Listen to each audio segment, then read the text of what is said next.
Yo, what is up, ladies and gentlemen? Welcome back to our YouTube channel, Gentle One TV. So for today's video, another update naman tayo about Jom Carano. So this video is from Kalingap Bungal Talks pa. Bungal Talks. So supportahan nyo yan. So it has a title of Carla isinama ni Jomar sa kanyang plano. Jomar at Carla may bagong investment at negosyo. So ano kaya yan, men? So yan yung panonoorin natin. Bibigyan natin ng reaction. So ladies and gentlemen, before we start, Bungal Talks, support nyo yan. Tapos syempre, our YouTube channel, Gentle One TV. Don't forget to support na rin, like, comment, share, subscribe. Also, Kalinga Prab, support nyo rin. Kuya Val Santos Matubang, Ate Edna Vlogs, and then Bungol, Bulol, Kalinga Prab. So again, ladies and gentlemen, without further ado, let's watch this video together. Again, the title of this video, Carla isinama ni Jomar sa kanyang plano. Jomar at Carla may bagong investment at negosyo. What is that? So again, Bungal Talks, Kalinga Prab, Gentle One TV. Like, comment, share, subscribe. Start. Ipinasilip at isa ito sa kanyang mga Again. Start zero. Papa Joms may ipinasilip at isa ito sa kanyang mga investment na hindi pa alam ng iba. Pero ang What is tanong, that? bakit nga ba naghahanda na itong si Papa Joms sa kanyang kinabukasan, dahil nga ba ito kay Carla, mga kaibigan? Of course, may malaking possibility. Tapos syempre naman, men, kahit wala tayong jowa, kailangan natin paghandaan yung kinabukasan natin. At yan ang ating bibigyan ng reaksyon ngayon, pero bago yan, huwag po natin sanang kalimutan na mag-like at mag-share sa video na ito. At Like and share the video. syempre, huwag din po natin kalimutan na suportahan ang mag-amang matubang na si Kuya Val at Kalinga Prab, lalo na po sa kanilang mga charity works. Also, the father and son of Kalingap, don't forget to like, comment, share, subscribe, okay? Kamusta po mga kaibigan, at muli ay nagbabalik ang inyong lingkod Bungal Talks na magbibigay ng sariwang update patungkol kay Carla. At syempre, Yung kung bago sariwa. ka pa lang sa ating munting YouTube channel, ay huwag mahihiyang mag-subscribe para updated pa po kayo sa mga susunod pa nating video, mga kaibigan. So sa mga nahihiya dyan, wag na kayong mahiga, subscribe nyo na si Bungal Talks, okay? Kalingap Jomar ipinasilip ang isa sa kanyang inilihim na investment. Bukod sa What is that? pagkakaroon ng sariling lupa nila Jomar at Carla, ay muling nakabili pala si Papa Joms ng sarili naman niyang property sa tulong na rin ng mga sponsor. Ayon na Wow! kay Papa Joms, ay gusto niya sanang i-surprise dito si Carla, lalo na at ang plano pala ni Papa Joms sa kanyang bagong investment ay magtatayo siya ng negosyo, mga kaibigan. Yan talaga yung pinaka-wise move talaga kapag ka nasa peak ka, kumikita ka ng pera. Negosyo talaga, men. Well, ayon nga sa mga viewers, ay mainam kung magiging mag-business partner si Jomar at Carla, dahil alam naman natin na mahusay din sa business si Carla, at kung sa puhunan meron naman talagang ilalabas si Carla, mga kaibigan. Pwede din yun. Goods din yun. I mean, good move din yun, men. Plano kasi ni Papa Joms ay magtatayo siya ng water station at apartment kapag na-develop na ang lugar, which is magandang ideya nga ito. Actually, Ako, ang pinaka-plan ko talaga ng business, kahit walang nagtatanong, computer shop, tapos apartment, or yung mga boarding houses, magandang ideya rin kung magiging Passive. mag-business partner sila ni Carla, at isa nga ito sa mga magandang hakbang para sa future nilang dalawa, mga kaibigan.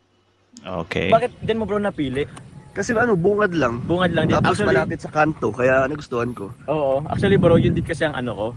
Kaya kumuha ko dito kasi alam ko naman na okay pa naman yung area, tsaka malapit sa Oo, yun nga. entrance. Yun nga yung maganda, malapit talaga. Kasi actually bro, papalay ko dito for ano lang siya, for business purpose kasi. Anong papatayo mo? Yun. Grabe. Grabe yung mindset talaga. Binata pa yan, pero grabe na yung mindset. Naisip ako ng business bro. Pwede kasi maging refilling station or Wow. what. Pwede rin apartment kasi Maganda malapit yan, pa bro. yun. Oo. Pag na-develop. no? Na-develop, bro. Na-develop. Kaya yung 200 na ano mo, same lang dito, 200 lang din. Pero yun, di alam yun ni Papa Kel. Ako din, di ko rin alam na dapat lang kita ng lupa. Dapat, oo bro. Astig Actually, nga. for ano lang din talaga.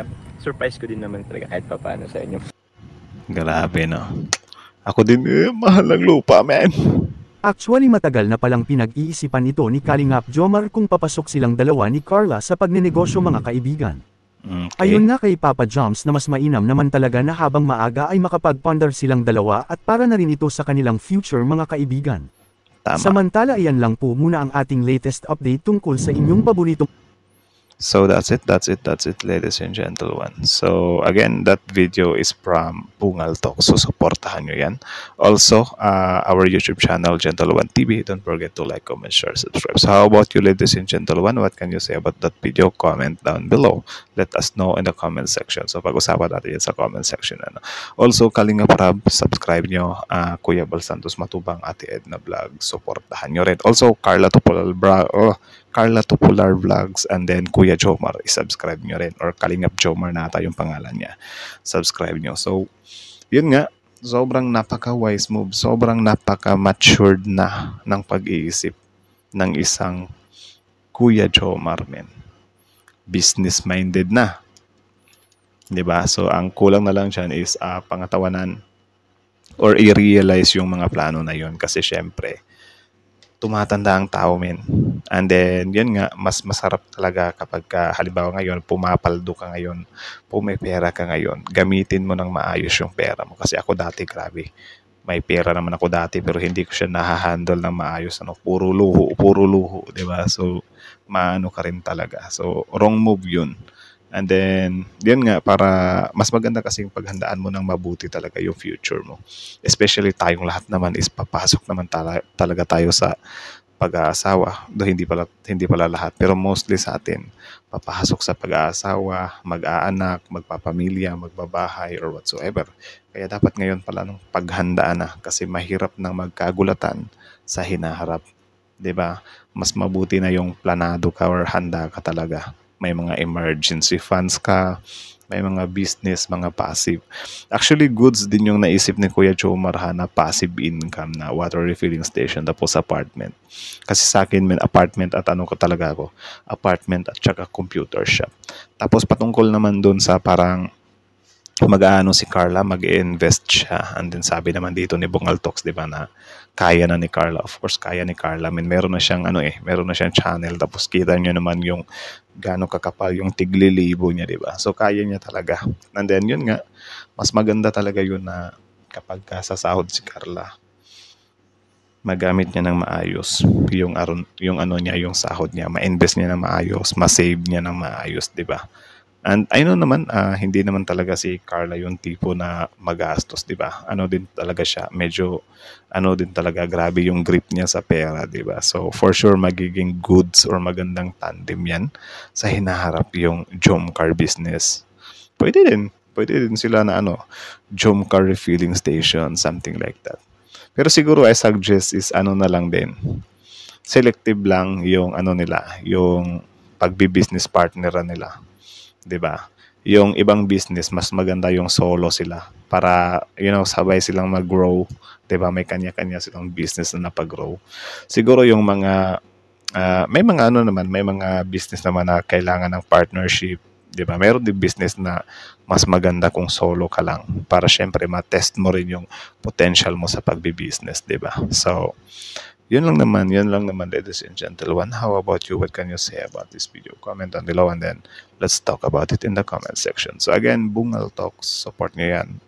Gentle One TV, Kalinga Prab, Kuya Bal Santos Matubang, Ate Edna Vlog. So that's it, ladies and gentlemen. Thank you so much for watching Gentle One TV's